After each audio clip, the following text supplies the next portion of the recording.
Voyons comment le marché réagit. Le marché est en hausse aujourd'hui, mais je ne suis pas encore optimiste. Tant que je ne commence pas à voir des sommets plus élevés et des creux plus élevés, nous en avons discuté récemment. Et donc, nous avons ce grand bond dans le Dow en hausse de 674, en hausse de 674 points aujourd'hui. Et regardez le Nasdaq en hausse de 2,61%, gros rebond. Laissez-moi vous montrer à quoi je fais référence en utilisant le graphique du Nasdaq. Nous avons fait référence à cela dans les 2 dernières vidéos que nous avons réalisées. Donc, c'est un exemple d'une forte tendance baissière avec des creux plus bas et des sommets plus bas. Maintenant, nous pourrions, d'accord, cela pourrait être le début d'un retournement de tendance, ici. Et pourquoi est-ce important? Je ne suis pas un grand fan de l'analyse technique, mais je sais. La plupart des gars des fonds spéculatifs avec qui j'ai parlé, c'est ce qu'ils recherchent. Donc, ils ne vont pas venir et acheter ce qu'on appelle la baisse tant qu'ils ne voient pas un retournement de tendance où vous voyez cette ligne, si nous traçons une ligne d'ici qui descend, comment elle passerait à travers cela et disons qu'elle passe au-dessus de 18 000 $, redescend un peu et puis commence à remonter. Alors ils achètent, mais ils attendent qu'elle passe à travers cette ligne de résistance si vous voulez. Et une fois que cela se produit, vous allez voir de très gros capitaux, de grands acteurs entrer sur le marché. Mais comme nous le disions plus tôt ou dans les vidéos précédentes cette semaine, ce changement de tendance doit venir de l'offre passive et cela signifie les investisseurs particuliers. Donc, nous allons devoir voir s'ils jouent au jeu. Et cela pourrait être juste prise de bénéfices de la part de nombreux vendeurs à découvert. Et c'est pourquoi, généralement, quand vous voyez une tendance baissière sur le marché, même si ça descend rapidement, c'est quand même un peu chaotique ici. Mais nous devrons surveiller cela de très près en allant vers la semaine prochaine et voir si nous pouvons dépasser les 18 000 et obtenir un léger retournement de tendance. Et je deviendrai beaucoup plus optimiste à court terme si c'est comme ça que ça se passe. Là, je parle juste du marché boursier. Je ne parle pas nécessairement des données économiques. Et jetons un œil aux obligations en hausse de 4 points de base. Donc, rappelez-vous, nous sommes toujours inversés parce que les fonds fédéraux sont à 4,33. Donc, le rendement des obligations du Trésor à 2 ans est à 4,32. Ouais, ça se rapproche, mais mon avis est que, vous savez, une fois que vous vous rapprochez du niveau de 4,33, ça va commencer à descendre. Encore une fois, regardons un graphique là-bas et voyons à quoi ça ressemble. Ouais, donc très similaire. Et nous allons devoir voir si, bien que garder à l'esprit que les rendements ont une relation inverse avec le prix, donc ça descend. Nous allons devoir voir comment.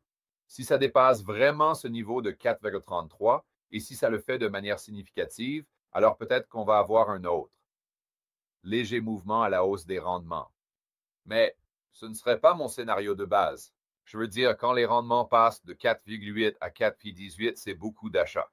Je veux dire, ils sont un peu surachetés, si vous voulez. Et ça a du sens de prendre un peu de recul. Eh bien, c'est un bon ordre. Je veux dire, ces sommets historiques, comme on l'a dit hier, c'est vraiment un mouvement incroyable. Et c'est drôle, Josh m'a fait remarquer aujourd'hui qu'un des soyez, plus les portefeuilles modèles que j'ai pour Rebel Capital et Pro, et c'est en fait le portefeuille modèle conservateur qui est juste de l'or et des bons du Trésor. Et puis, Josh a juste été en train de renouveler les bons du Trésor pour moi.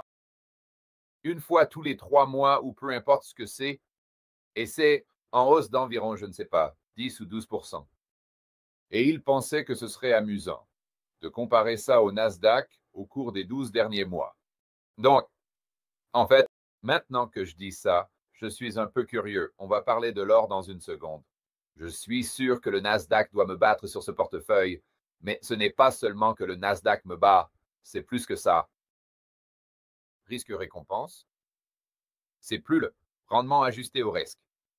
Et avec l'or et les bons du Trésor, je veux dire, quel était votre risque là-dessus par rapport à Nvidia ou, le Nasdaq. Donc, si nous revenons, faisons un graphique sur un an. Donc, sur un an, nous étions, disons, 16 000 pour simplifier les calculs. Donc, c'est en hausse. Disons,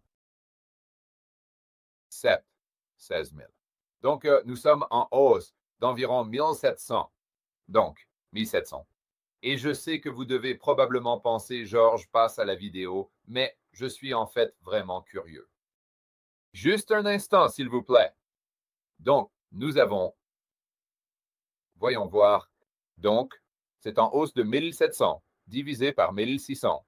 Ouais, donc je veux dire, ouais, à peu près 10%. Donc, ajusté au risque, je préfère l'or et les bons du trésor toute la journée plutôt qu'un Nasdaq complètement surévalué. Mais nous devons voir comment cela se déroule. Vous savez, je ne devrais pas me vanter ici, parce que la prochaine chose que je sais, c'est que le Nasdaq va exploser à 25 000 dans les 2 prochaines semaines et me laisser sur le carreau. D'accord, revenons alors.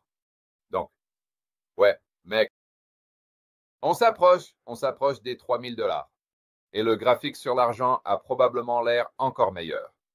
Et c'est la seule chose qui me fait un peu douter d'une récession, parce que vous savez, l'argent, docteur, cuivre, excusez-moi, docteur, cuivre à 4,8.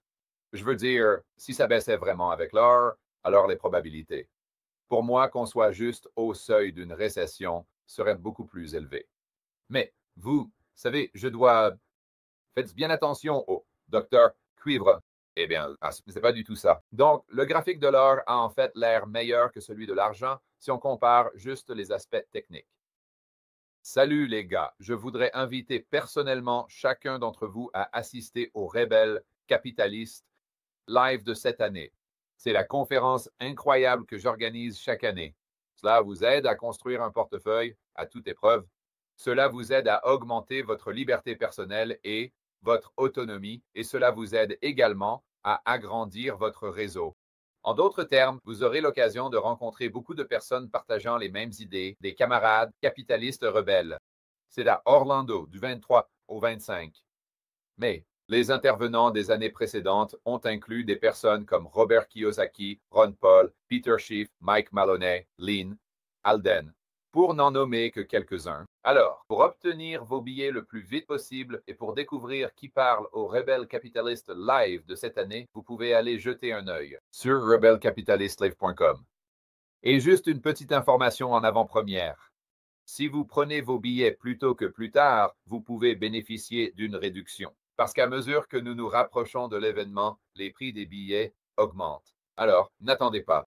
Allez sur rebelcapitalistlive.com dès maintenant et prenez vos billets. Et je vous verrai à Orlando du 23 au 25 mai.